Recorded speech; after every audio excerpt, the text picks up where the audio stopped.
Mirëmbrëma Xhiro me Syçin. Sonte do të diskutojmë rreth situatës politikës, opozitës, gjendjen e saj që është në prag të zgjedhjes kryetarit, por që e dim gjithë që nuk ka zgjedhje, sepse tashmë dihet që jo vetëm Berisha, po partitë politike në Shqipëri dhe ato që janë tip mikrodhuzi janë kthyer në një biznes personal ose familjar. Pra, de facto, ne nuk kemi pluralizëm politik më në Shqipëri, por kemi disa biznese private që quhen parti dhe si bizneset, këta biznesmen që quhen kryetar partije, emrojnë, çemrojnë, zgjedhin, lëshojnë, lirojnë, i quhen tradhtar, hajdut, whatever, çfarë do lloj etiketimi për të marrë biznesin e tyre. Kjo nuk ndodh, jo në vendet me demokraci liberale në perëndim, por nuk ndodh as në vendet e lindjes më. Pra, ndryshe edhe nga komunizmi lindor që ishte para 90-s, që ne nuk ishim kërkun afër, edhe sot ne jemi në një situatë të rëndë për ndërtimin e demokracisë, që unë këte që kemi e quajtur demokraci, dhe shtetit së drejtës. Për këtë sonte do të bisedoj me gazetarin dhe analistin Redi Varaku dhe fatmirësisht anon nga e djathta, megjithëse unë kam mendimin tim që Shqipëri nuk ka djathtë të majtë, sepse s'kemi pas kulturën për të kriju të djathtën, duke filluar që me formimin e shtetit shqiptar, por sidoqoftë ka një formim të paktën të djathtë në aspektin ekonomik dhe politik. Redi, mirë se ke ardhur. Kënaqësi, shumë faleminderit për ftesën. Redi, si do ta përshkruani situatën politike sot në Shqipëri? Pra, jemi para zgjedhjeve të Partisë Demokratike, që unë dash mendimin tim, po ju keni tuajin, dhe fillon fushata një vit përpara, paralizohet administrata, paralizohet shoqëria për zgjedhjet lokale që i fundit janë zgjedhje lokale dhe i takojnë të merret atyre bashkive, qyteteve, dhe ato duhet vazhdojnë kur të vi dita si gjithë bota, një muaj përpara fillon fushata dhe mbyllet. Ne paralizojmë çdo gjë arthuese ç'po bëhet, Shohim. Ilir, ti e bërë parashtrimin dhe unë do kaloj te kjo pjesa e dytë pasaj, po ti e bërë edhe parashtrimin për sa i përket mënyrën se si i shikon partitë politike. Deri tani fatkeqësisht janë struktura të regjimentuara, pikërisht siç e thua edhe ti, por duhet parë në raport me të ardhmen, çfarë do të ndodhë në të ardhmen, sepse unë mendoj që Partia Demokratike kur u themelua nuk ka qenë një parti biznes, siç thuhet, ka qenë një parti e themeluar nga njerëz të lirë, e themeluar nga ish të persekutuar, e themeluar nga ish pronar, e themeluar nga disident apo njerëz që në një farë mënyre janë ndjerë të persekutuar në atë periudhën 45 vjeçare. Pra, mendoj që partitë e mëdha, pavarësisht se duken dhe mund të futen në krize, në cikle krizash të tilla, dhe unë mendoj që për shkak se Partia Demokratike ndodhet në një krizë të thellë, realiteti i saj lexohet pikërisht siç thua ti, në kuptimin që shikohet si një parti biznes. Por sa do ta pranojnë demokratët këtë në të ardhmen, kjo mbetet për të parë. Aktualisht nuk po lexohet si duhet mesazhi i dhënë nga qytetarët shqiptar në 11 prill. Dhe aty fillon kriza. Shumë dakord. Por për një gjë do të më lejosh kundërshtoj që ju thatë që erdhi si një parti, si një frymë popullore me të persekutumit, me pronarët, me këte, me atë. Unë kam një mendim ndryshe, bile se datë libër që të tash, që Partitë politike u krijuan me emrim nga lart, nuk që një frym, nuk erdhën në mënyrë organike. Pra, Partia Demokratike, që u quajt Partia e Opozitës, unë mendoj që e përdori këtë shtresë, që edhe kjo shtresë ka komplikimet e veta e përdori këtë shtresë dhe kjo shtresë pranoi të përdori nga kjo parti, e cila erdhi si emrim nga Komiteti Qendror dhe ne e dim si është emru Partia Demokratike. Dhe pra, atë Parti Demokratike nuk e krijuan ajo shtresë që thatë ju.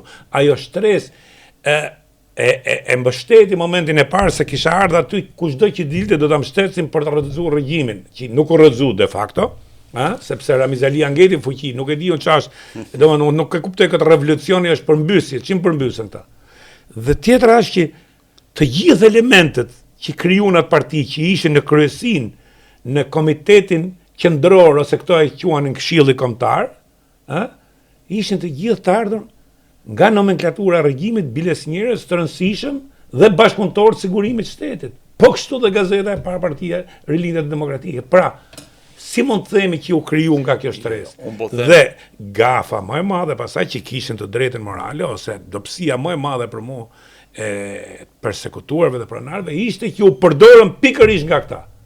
Dhe sot i ke dhe shtresën e përsekutuar për çame 400 copash, nuk kanë asnjë lloj force, vetëm i ka njëla ajo kot si ato veteranët e luftës kam qenë persekutuar.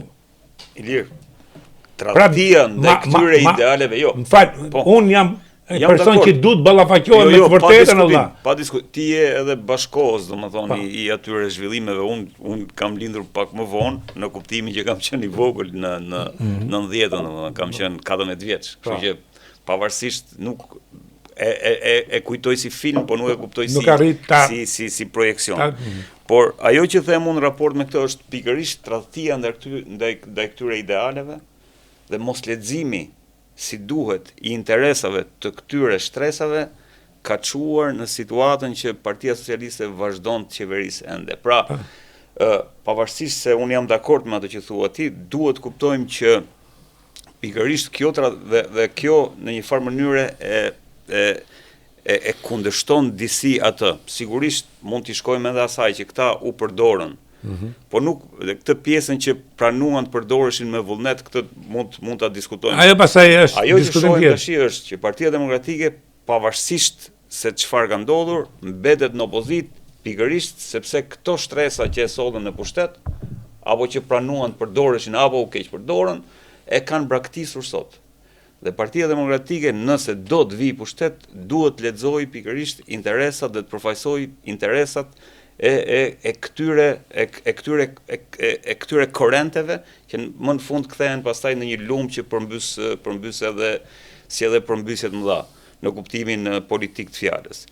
Mos leximi i interesave të këtyre të asaj që konsiderohen shtyllat e Partisë Demokratike do ta lënë Partinë Demokratike për një kohë gjatë aty ku është sot në një krizë të thellë, qoftë përfaqësimi, po qoftë edhe politike, derisa prandaj e nisa në fillim me ato që është parti e madhe, mesazhet që i vinë nga braktisja ndaj këtyre ideve dhe idealeve të atyre shtresave, po është në kemioterapi Partia Demokratike.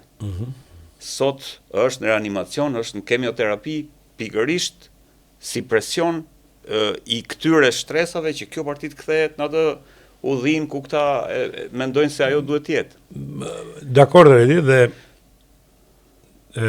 megjithatë unë kam edhe një gjë tjetër. Unë jam plotësisht dakord që këtu janë shkel të gjitha të drejtat, sidomos nga Partia Demokratike që pretendoi se nuk i përfaqësonte, mendimin tim prapë them. Jo, dakord.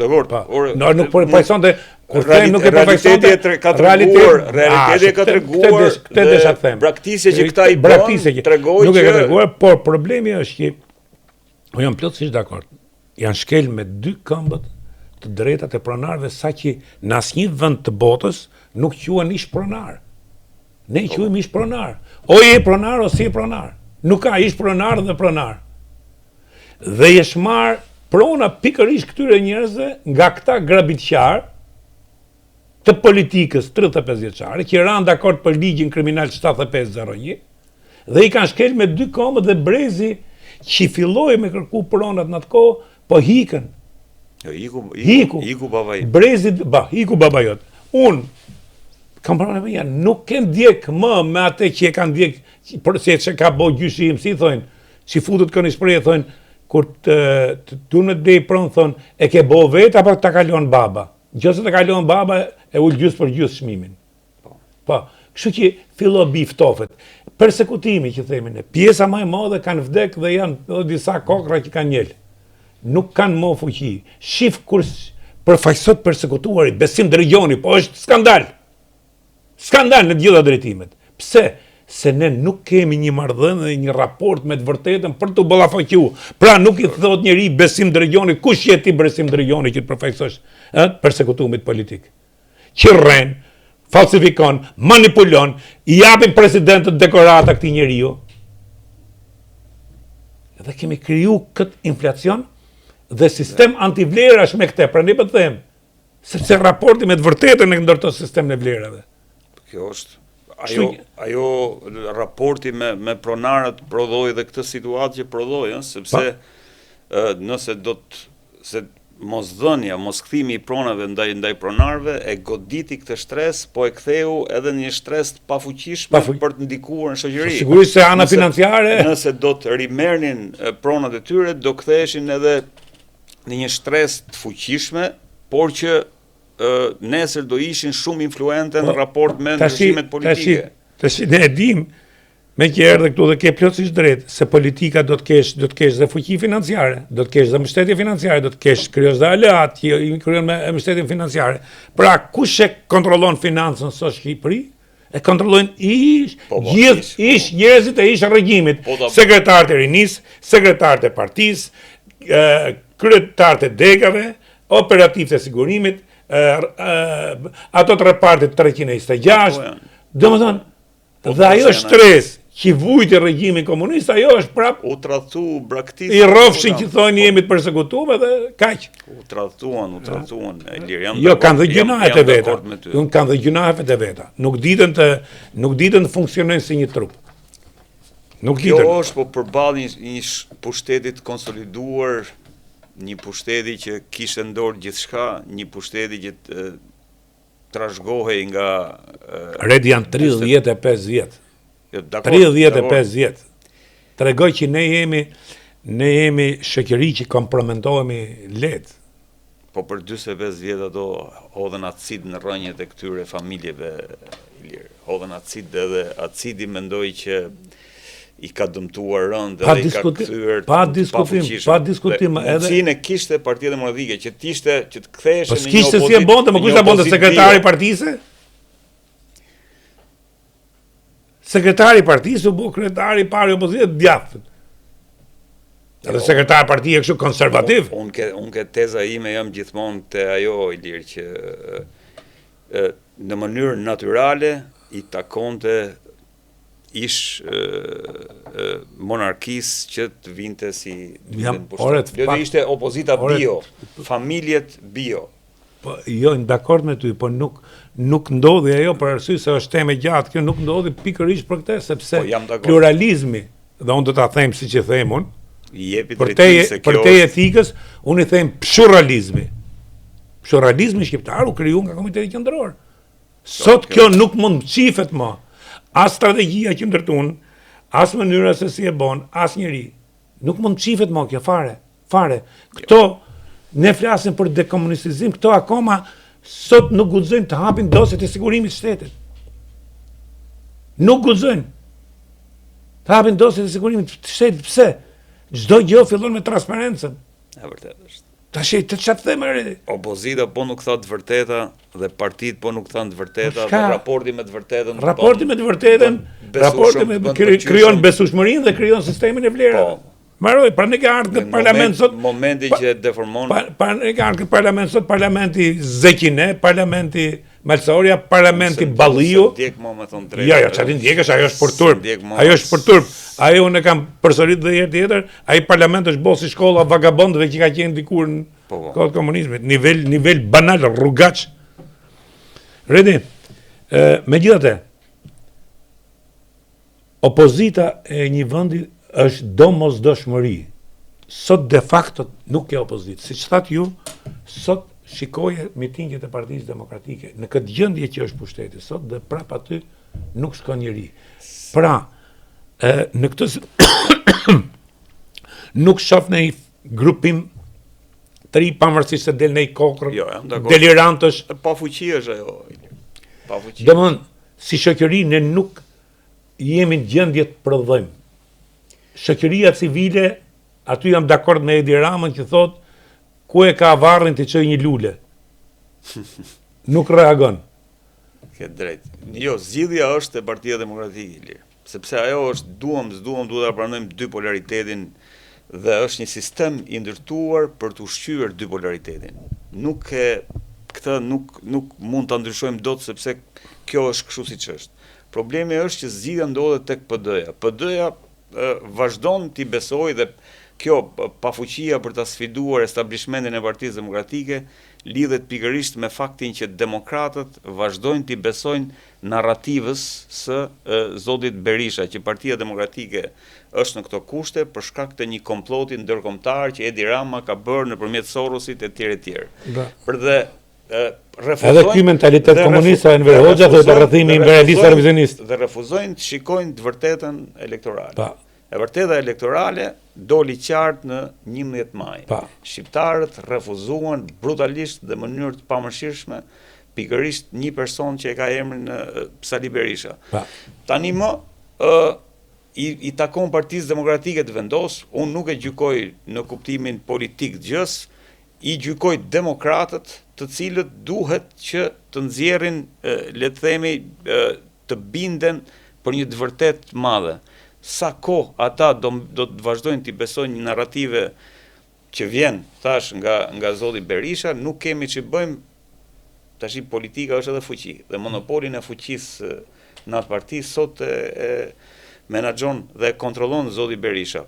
Po kjo, thash, edhe për një farë kohe, sepse partitë e mëdha, duam apo nuk duam, janë parti që gjenerojnë ndryshim. Nëse nuk e bëjnë, të garantoj unë që ose do shkojnë drejt vetvrasjes politike, ose nuk e di, do jenë aty thjesht si mozaik i rëndësishëm i asaj që ti quhet pluralizëm. Po, dakord, jam plotësisht dakord me këtë logjikë, po problemi është që të ndryshojë një parti duhet ndryshojë së brendshmi.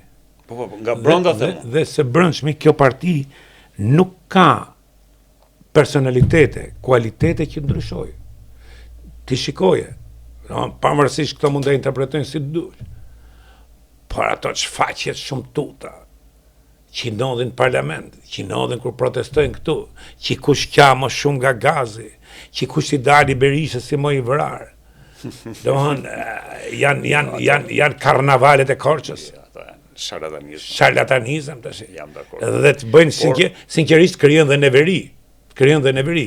Pastaj ato po kanë je dakord që kur ti e përsërit një gjë në mënyrë të vazhdueshme dhe nuk ke rezultat, tregon, o që je idiot, o që je i poshtër.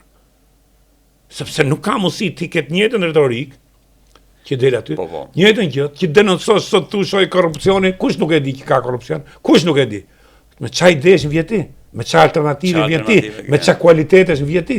Se un po të them, në këtë gjendje që jemi sot dhe që nuk mendoj që do të rregullohet së shpejti, pa asnjë lloj manipulimi, Partia Socialiste fiton dhe zgjedhje lokale dhe mandat të 5. Ku po shkojmë? E frikshme është ajo që po ndodh, thash, për shkak se Partia Demokratike refuzon të lexojë realitetin dhe mesazhin që i dhanë qytetarët. Po pra se ju that për shkak Berishës se e kontrollon, atëherë tregoj që aty s'ka demokraci të brendshme. Jo.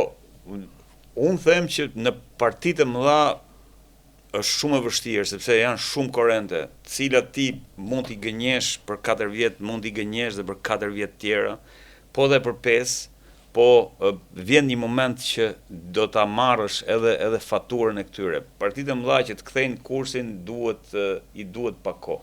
Narrativa që ti ndërtove, domethënë tani që po flisim, mund të jetë një narrativ, thash, e të vërtetave të mëdha të cilat duhet fillojnë të diskutohen brenda Partisë Demokratike, në mënyrë që këto shtresat cilët sot e kanë braktisur e janë larguar nga Partia Demokratike të kuptojnë që kanë të bëjnë me një aleat të besueshëm nesër për të ardhur në pushtet. Po kjo nuk është vetëm në formë alternative, duhet ketë propozime konkrete që do të bëhen dhe do të realizohen nesër që Partia Demokratike të fitojë pikërisht të shtresa që ka humbur. Le të marrim shembull Hungarinë sa ndodhi. Ai ishte Orban. Po. Ishte Orban, ai që gjoja Hungarit atëherë për largimin e Sotin 89, bile kishin qenë dhënë fotografi tash duke rraf policia atëherë. Dhe ky njeri erdhi u bë një autoritarist dhe pro-rus. Mirë po, pat një lëvizje që filloi ka 16 vjet. Ai që filloi ka 12 vjet, 14 vjet. Ky magar që erdhi tash. E krijoi, kurse këtu unë nuk po shoh një bërtham. Qofrina opozitës, Partisë Demokratike, se kur themi opozit për mua, nuk ka Partia Demokratike opozita, këto të tjerat janë njerëz që e përdorin Partinë Demokratike për të marrë atë postin e mandatin e deputetit dhe për të përfituar në jokur t'i bin kur të haj vël për rrusht. Problemi është që këtu nuk shoh as ngarpujme të tjera, as nga shoqëria civile, domethënë për të ardhur aty redi që Hungaria ka bërë revolucion 56. Hungaria është vrarë. Hungaria ka një Imernagi, ka një PTF. Pra, kulturalisht, a mos jemi ne të mangët shumë në kuptimin e demokracisë dhe shtetit të drejtës, se ne nuk shpëtojmë, ne shtetin e quajmë, ne si e trajtojmë shtetin, dhe kemi një drejtë. Kjo mund të ishte në 90-ën, sepse 45 vjet represion mund të pranohej një lloj deformimi. Por aktualisht unë mendoj që thash është pafuqia e partisë më të madhe opozitare për të artikuluar të vërtetat më dha. Thash këtë narrativ që ndërtuam ne të dy, ku ti dhe pak a shumë një panoram shumë të qartë, mund të nis dikush dhe ta thotë në Partinë Demokratike dhe ta thot me zë të lartë, po askush nuk e thot. Askush nuk e thot. Dhe ai mund të bëhet nesër një person që mund të fitojë edhe zemrat e qytetarëve, demokratëve dhe qytetarëve. Por nuk e kuptoj arsyen pse, por edhe mendoj që janë edhe kalkulime politike meskine që i bëjnë sot disa nga, le të themi, antarët e më të lartë të kryesisë Partisë Demokratike, por mendoj që do të mbeten aty për një kohë gjatë nën hije pa pushtet, derisa të vijë një ditë do vdesin aty si ai bari nën hijen e gurit që nuk rritet dot më.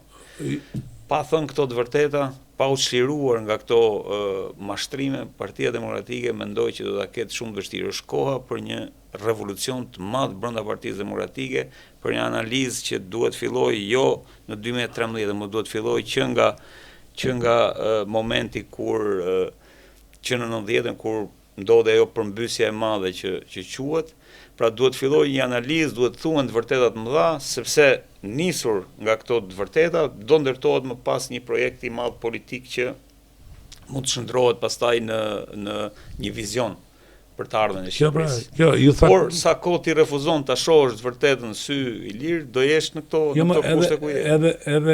Edhe në aspektin personal, se gjithë jemi njerëz me defekte, me gabime, me tmeta, me vese. Momentin ti që justifikon veten gjithmonë, me veten e njeriu, me veten e vet, nuk ke një raport i del para pasqyrore, budall, mlidh dhe menjen. Kurse këto se kanë këtë, pse? Se ju thot me të drejtë. Kryesia e partisë, ajo që quhet kupola e Partisë Demokratike, dhe këto që pretendojnë që të futen, shohin, janë meskin dhe shohin një interes personal ngusht për të marrë atë karrige deputeti që të marrin atë rrok dhe pastaj shkojnë aty dhe treçerekun e ke që nuk flasin më fare dhe tash e ka marrë ligjëratën Zekineja, Malsoria, çuni Fariut, çuni Kariut, ku diun, që janë ato emra që janë atje. Kjo është me pak fjalë i sepse unë mendoj redi që jo se po më vje keq për Partinë Demokratike, por vendit i duhet një opozicë se ndryshe natyrshëm ai që është në pushtet rrëshqet në autoritarizëm. Aty është shkëndia që mund të kthehet nesër në një shpresë. Aty është shkëndija sepse aty është fuqia.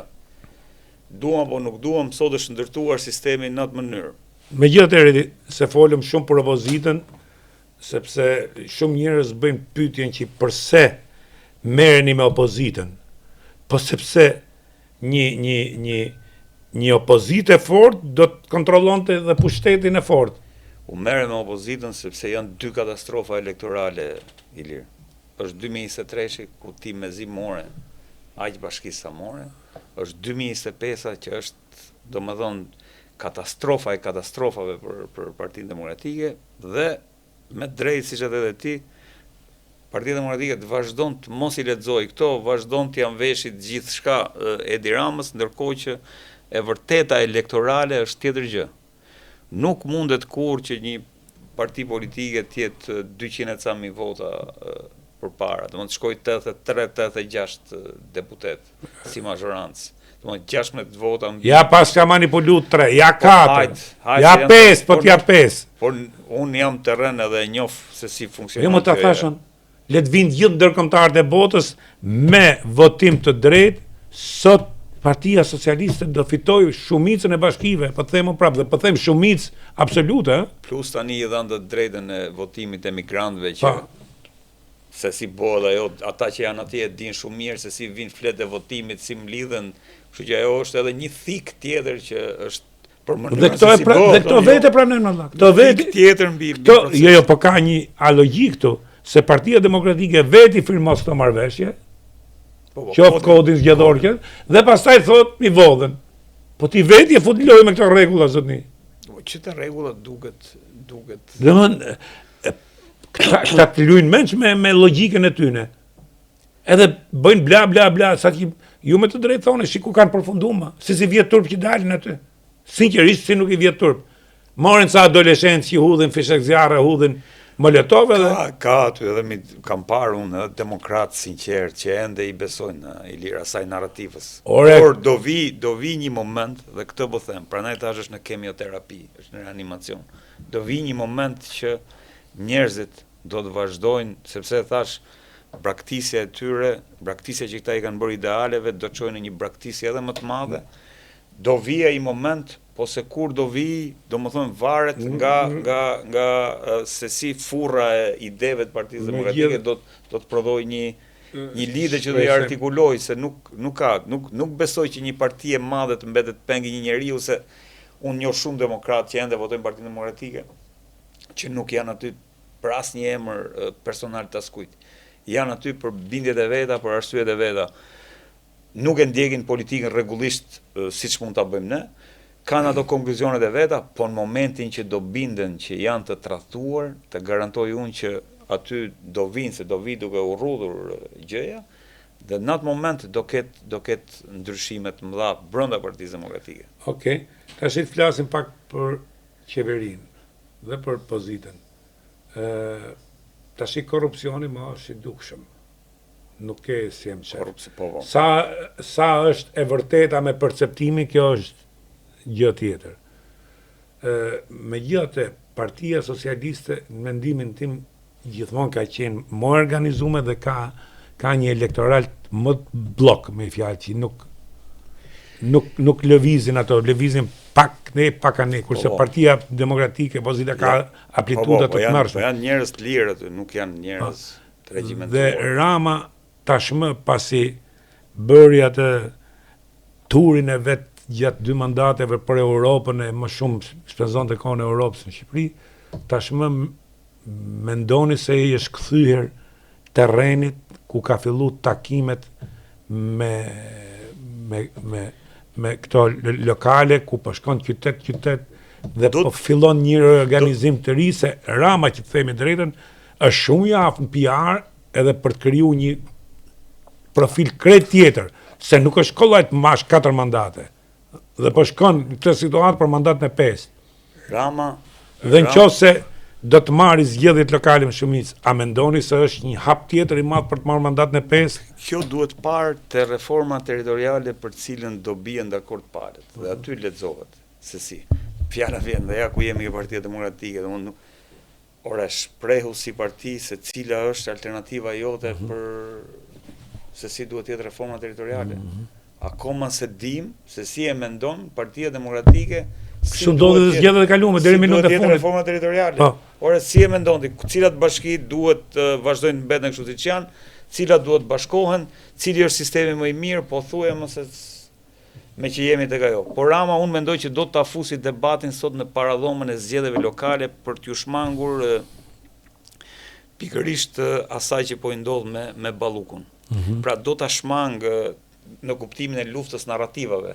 Pra po futet historia në një paradhomën e zgjedhjeve lokale ku ti me shumë zgjuarësi tenton ta shmangësh atë që është thelbi i problemit, që është edhe një kërcënim nga ana e Bashkimit Evropian në raport me integrimin në Shqipëri. Rama vërtet është një talent për krijim narrativash, por një nga dëmet e mëdha që i ka bërë Shqipërisë i lirë, dhe këtu jam realisht, është një dëm që nuk besoj që rikuperohet, është pikërisht normalizimi i karteleve apo grupeve kriminale, se kartele është ta prodhon vetë kokainën, po i grupeve kriminale shoqërinë shqiptare. Këto dhënia fuqi ndaj këtyre karteleve ka bërë diçka shumë të rëndë. Ka zgjësuar procesin politik, ka zgjësuar shtresën e mesme. Që do thotë që më shumë vlerë ke sot t'jesh nipi i dikujt, se sa t'jesh kryetari i Partisë Socialiste apo i Partisë Demokratike nga ana tjetër në një çdo gjë po funksionon në mënyrë. Dhe kjo është për mua dëmi më i madh, sepse shtresa e mesme aktualisht ka dalë si një karbonell pa asnjë vlerë në treg, dhe shtresa e mesme është ajo që prodhon ëndra, projekton ndryshim, sepse ka ëndra që të arrijë. Momentin që ti e demoralizon, e paralizon në këtë mënyrë, ti domethënë ke paralizuar atë nervin e ndryshimit. Saviano thoshte këtë dhe më ka bërë shumë përshtypje se harroj. Thoshte që është më e rëndë dhuna që ushtojnë grupet kriminale se sa dhuna që ushton një regjim diktatorial. Pra grupet kriminale janë shumë më të rënda për sa i përket presionit mbi shoqërinë se sa është e vërtetë, sepse për të ardhur ke Thomas Hobbes që thotë që ishte kundër monarkisë, do thotë më mirë një monarki absolute se sa anarki. Sepse e provoi anarkinë se kontrolloi, që janë grupet që kontrollojnë shtetin e ditë, paktën. Tash shkojmë publicitet dhe kthehemi prapë. Fillojmë. Redi, megjithatë, ju përmendet Europën që po kërkon llogari. Por në anën tjetër kemi një Europë sot që ka 1000 problemet e veta. Dhe gjendja e situatës ndërkombëtare sot nuk po mendon kush se ne ngajherë quajmë veten sikur jemi kërthiza botës. Nuk po e ka kush më mendjen ke ndërtimit demokracive se sa ke sigurisë. Po, siguria është ky element. Siguria është ky elementi kryesor sot që po udhëheq botën, dhe kjo është krejt normale me çka po ndodh në botë. A mendon se këto situata, ndryshimet e regjimeve janë më të vështira? Shumë të vështira kthehen. Sidomos demokraci hibride si ne është shumë e vështirë, sepse duhet kuptojmë që projekti i Bashkimit Evropian është një projekt i frymëzuar, i nxitur dhe i materializuar nga vullneti i Shteteve të Bashkuara të Amerikës. Pas 90-s, 3 entitete dolën të fuqishme dhe u zhdukën disa të tjera. Dolën fituese pas luftës totë. Shtetet e Bashkuara të Amerikës, Bashkimi Evropian dhe Japonia atje në lindjen e largët. Pra, ka qenë një investim i madh i Shtetet e Bashkuara të Amerikës që Bashkimi Evropian të jetë në atë pozicion ku është. Realitetet gjeopolitike, jam dakord me ty që kanë krijuar një lloj çarje midis Shteteve të Bashkuara të Amerikës dhe Bashkimit Evropian. Çka e bën Bashkimin Evropian, e vendos Bashkimin Evropian përballë një sfide që a do t'i mbietojë këtyre ndryshimeve të mëdha që po ndodhin. Dhe pikpyetje dhe Bashkimin Evropian. Dhe vetë në pikpyetje Bashkimin Evropian. Kështu që jam dakord që ka një realitet përtej nesh që nuk është se e ka shumë mendjen tek ne. Plus mendoj që autokracitë kanë filluar të bëhen edhe kështu po le si modele suksesi. Trendi më shumë se sa demokracitë. Kështu që kjo është një minus i madh. Me jetë dhe ai sinjal Hungaria. Dhe një sinjal Hungaria, kaluam te Bullgaria pastaj. Që më dha një sinjal tjetër. Pra jemi në një kaos, dhe mendoj që është një kaos që vjen për shkak të rifutjes në lojë të disa fuqive që pas 90-s ishin zhdukur, që janë Rusia, Kina dhe BRICS si organizat. Dhe rifutja në lojë e këtyre fuqive, pra dobësimi i Bashkimit Evropian, dobësimi i Japonisë, ka prodhuar këto tensione dhe këtë realitet të ri që po merr formë, nuk e di, doj 5 vjeçari, 10 vjeçari që të formalizohet. 10 vjeçar do jetë sipas analizëve dhe studiuesve që një 10 vjeçar do jetë një gjendje kaotike dhe kantier. Bota do të kthehet në një kantier të madh ndërtimi. Dolëm në një temë tjetër interesante. A mendoni se kjo krizë sot në botë është edhe krizë sistemi politik dhe ekonomik? Po, është sfiduar. Është edhe kështu, sepse është sfiduar. Dhe kur e mendoj që më thoshte një miku im për presidentin Trump që nuk mendoj që do të rri vetëm 4 vjet tonte. Ai do të sajoj një situatë ku kjo ishte fjala e tij dhe unë se besoja. Do të sajoj një luftë e tjerë që të vazhdojë të mbetet në pushtet edhe për 4 vite të tjera. Unë nuk e besoja këtë, por kur shoh që në situatën ku jemi, atë, le të themi, si quhet, se s'po vjen fjala, avantazhin strategjik sot e kanë vende autokrate si Kina, si Rusia. Jo vetëm avantazhin strategjik, po edhe ekonomik. Dhe janë këtyre modele, modele që po sfidojnë. Dhe unë shoh që perëndimi nuk ka kohë tani ti nënshtrohet zgjedhjeve çdo 4 vjet, ndryshoj vizion, ndryshoj, sepse përballë këtyre që po fitojnë terren nga dita në ditë, mendoj që perëndimi duhet marrë një vendim dhe vendimi që duhet marrë është të ndryshojë. Para sigurinë. Para sigurinë. Siguria mbetet. Dhe modeli më i mirë është Polonia, që ka hecë në këtë drejtim. Po, Polonia është ushtarake ekonomike, unë isha në Varshavë, tash. Polonia është. Çfarë zhvillimi, do kthehet në superfuqi. Do kthehet në superfuqi. Pra, sepse polakët, mos harro, gjithmonë ka të bëjë tradita. Polakët janë njerëz që janë vrarë për vendet vet historikisht, edhe e duan vendet vet. Dhe ajo që janë vrarë me Rusin, janë vrarë me carin, janë vrarë me luftën e dytë. Hitlerin janë vrarë 7 milion luftën e dytë në Poloni. E ka bo Varshavën 95% ishte gërmadh, shko shife Polonin. Edhe atë Old Town e ka ndërtu siç ka qenë. Pra kjo dashuria për vendin. Jo ne shkatërrojmë edhe atë që kishim. Mos thym që ne, se për ne po themi shpesh kulturë çdo gjë. Kthehemi, s'ka problem.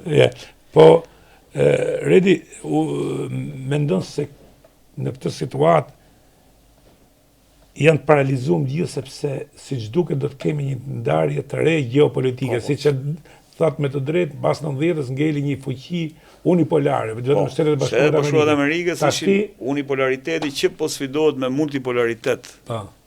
Dhe të gjitha tensionet që kemi sot në botë, qoftë në Ukrainë, qoftë në Iran, që mund të jetë edhe në Taiwan, se kishim deklarata sot. Mundet që Rusia madje ka sinjale shumë të forta që nuk po lexohen si duhet, por ka patur gjatë këtyre ditëve ka patur ngritje të avionëve bombardues strategjik në detin Balltik. Pra janë nisur. Jo, edhe në detin Balltik kishin shku deri në Alaskë. Po, në Alaskë se ato e kanë normale, po kanë bërë një udhtim të paplanifikuar dhe kjo është e rëndësishme, deri në brigjet e Londrës dhe janë kthyer për t'i dhënë mesazh vendeve balltike, sepse aty mendohet që mund të ketë një sulm, sepse prej aty po kalojnë sot dronët që po shkojnë atje në Shën Peterburg, që në Leningrad, dhe po krijohet armata e Leningradit aty, dhe këtë e kam nga një ekspert, me 240.000 ushtarë, që ka shumë mundësi që këto konfliktet që thash, këto tensionet që po ndizën e tjerë, për një derisa të marrë formë ky rendi i ri, do të jemi në kështu në vatra lufte që hapen, mbyllet njëra, hapet tjetra, dhe do të jemi në këto situata. Dhe kjo për shkak sepse është pikërisht Kina dhe Rusia që po sfidojnë sot, janë rikthyer në tavolinë me dhunë dhe po sfidojnë unipolaritetin amerikan. A do t'ja dalin? Kjo mbetet për t'u parë. Por sot këto janë pikat ku mbështetet unipolariteti. Ukraina, Izraeli, Tajvani, vendet e Gjirit, aty ku jemi në Hormuz, këtu mbështetet unipolariteti. Në momentin që sfidohet pikërisht në këto nyje, që konsiderohet nyje gjeopolitike të rëndësishme, nodes, se se gjithë do të fjalë nyje, po i them, po kyça gjeopolitike, në momentin që Shtetet Bashkuara sfidohen pikërisht në këto, do të thotë që kemi të bëjmë me një përplasje e cila nuk e dim se kush do ta fitojë, po deri tani ajo që po shohim është që nëse deri dje Shtetet Bashkuara të Amerikës as që mendohej që të sfidohej në këto pika, sot kemi ardhur tek pika që po sfidohet. Por fare. As që mendohej. Newt Gingrich, unë e them kudo, Newt Gingrich kur ishte për nominim atëherë në primar, ishte speaker, e pyetën, i thanë, çfarë do të bëje ti nëse Shtetet Bashkuara, nëse Irani do të mbyllte ngushtisën e Hormuzit? Jemi në 2011. Edhe thot Gingrich, shiko, ku na ka çuar dobësia e Obamës. Sa Irani e çon në përmend që ta mbyll. Sot e ka mbyllur.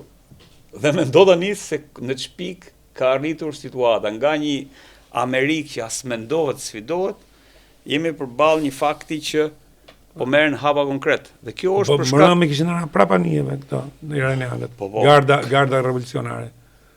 Pra, po sfidohet hapur rendi, Trump po bën, duket kaotik, duket sikur është, por është i detyruar të përballet pikërisht me këtë realitet, shpresoj që të mos jenë kujtuar vonë. Për të kthyer ke katë union,